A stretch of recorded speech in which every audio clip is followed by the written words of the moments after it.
our next contender. Nick Einhorn. My name is Nick Einhorn. I've been performing magic professionally for the last 16 years. 10 years ago, I was asked to write a magic book for the public. And since then, I've written a selection of books, which, luckily for me, have sold over 500,000 copies all over the world. What I love about magic is that moment of wonder that you can give to people and just make them concentrate on something which hopefully is so magical that it just blows their mind.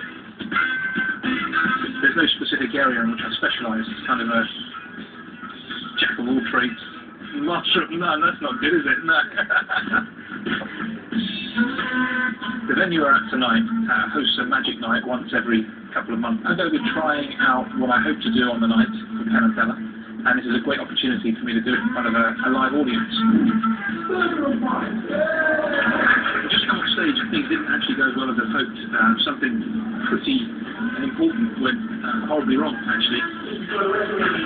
I was pretty sure I was going to nail this, and I didn't. And if that happens on the night, then that's it, I'm out.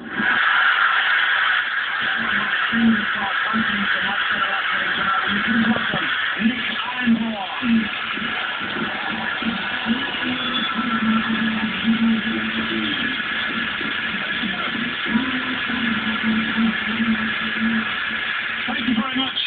Recent research has suggested that under pressure, women make better decisions than men. Well, this evening, I'm going to put the power of a woman's intuition to the test. I'm going to do that by choosing a woman completely at random from tonight's audience. And there's a lady just here. Hi, what's your name? Catherine. Catherine, you look random to me. Could you stand up for us? I'm going to ask you a couple of questions, and I want you to answer these questions impulsively. And if your instinct is right, what we're about to do tonight, whilst not impossible, will be highly improbable. Okay? Now, I've combined my two loves, magic and food. And behind me, on my right-hand side, are three of my favourite dishes. Behind me here are three tables. Your first task is to decide which table to serve which dish to. So let's start off with this dish here. And would you like this served to table number 1, 2, or 3? 2. Table number 2. Excellent. Now let's go back for the next one. Would you like this at table number 1 or table number 3? 1. 1. Do you want to change your mind?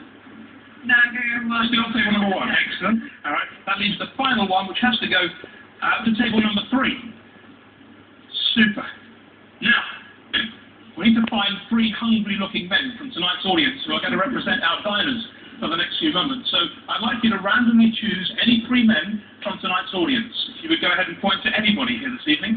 1. Hi, sir. What's your name? Jack, could you stand up where you are, please? Thank you. And somebody else? Okay. Your name, sir, is? Daniel. Daniel, please stand up. That's great. And one more person. And the guy over there in the hat. Yes, good. All the way back here. Super. Your name, sir, is? Wayne. Wayne. Gentlemen, I'm going to ask you to join me. If you need reading glasses, please bring them with you. As you come up, we'll give you a name badge and a microphone. Everyone else will give you a huge round of applause.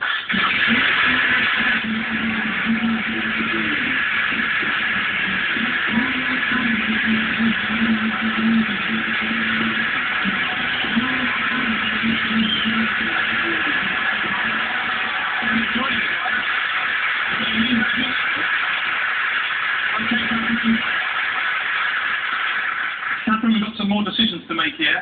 You have to choose which of these envelopes, blue, red, and yellow, each of these guys get. So let's start with Daniel. Should he get the blue, the red, or the yellow envelope?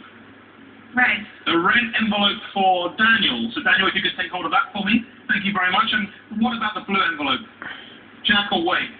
Wayne. Wayne gets the blue envelope, which Jack leaves you with the yellow envelope. Would you like to swap any of the envelopes around? Swap the yellow and the red. Yeah. Bugger. Okay. Do you think Wayne looks like a man who should be sitting at table 1, 2, or 3? 2. Go and sit at table number 2, please, Wayne. What about Jack? 3. Go and sit at table number 3. And Daniel, you have to go table number 1. You have the longest to walk. Thank you very much. And before they get too comfortable, do you want to switch them around? Maybe change the men's order at all? No.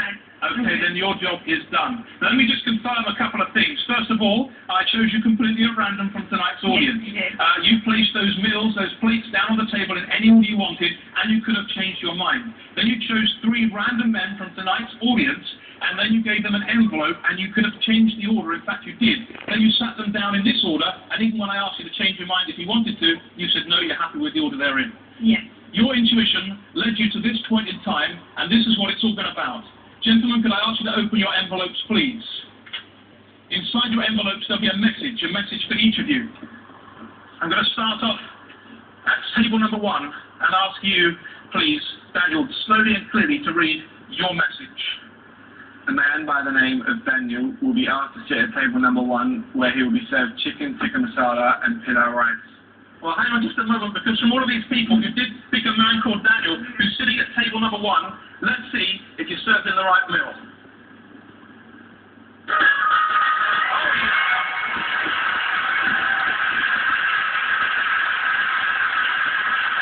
Now you're at table number 2. Would you please slowly and clearly read your message? Wayne will be instructed to sit at table number 2, where he'll be served burger and fries. Well, again, Wayne is sitting at table number 2, but has he got a burger and fries? Yes!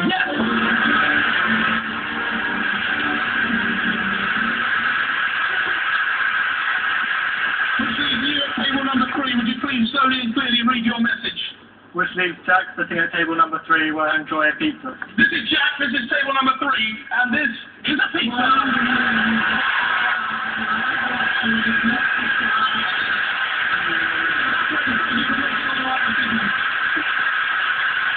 Your intuition is doing so well this evening. Have a good evening, thank you, good night. Mr. Nick Einhorn, ladies and gentlemen, wasn't it incredible? Remarkable. Wonderful stuff. Hungry? Well, I am a bit. I can smell the food. It smells good. That was remarkable. And I'm not particularly good with numbers. I know that and stuff. But I know every time you add something and you give them a multiple choice or something, the permutations get bigger and bigger and bigger. So there were probably, if you think there were 3 initially you chose, and then the 3 had the 3 on At least 40 did. Then so there's dozens, if not hundreds, of permutations. That could have gone any which way. They find out what Penn and Teller thinks. Look at that thing sort of swinging his leg, and Teller's kind of given up, I think, frankly. He's not even... Okay. What do you think? We believe that your audience selection was really random. Then it took a while to get the people up on stage.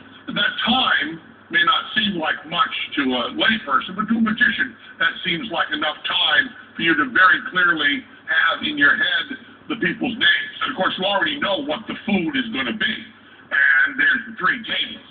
And then she gave them the envelopes. Then you asked her if she wanted to change her mind.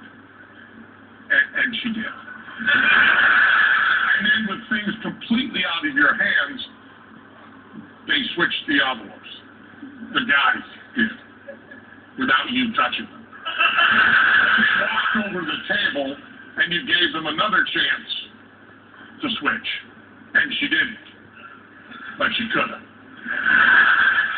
And then they opened up the envelopes, and it had not just the food on it, but the names of the guys, which you knew you asked them. But it was at the right table, with the right food. And she switched them over here without you. That's a lay person. That is a remarkable trick. Don't you agree?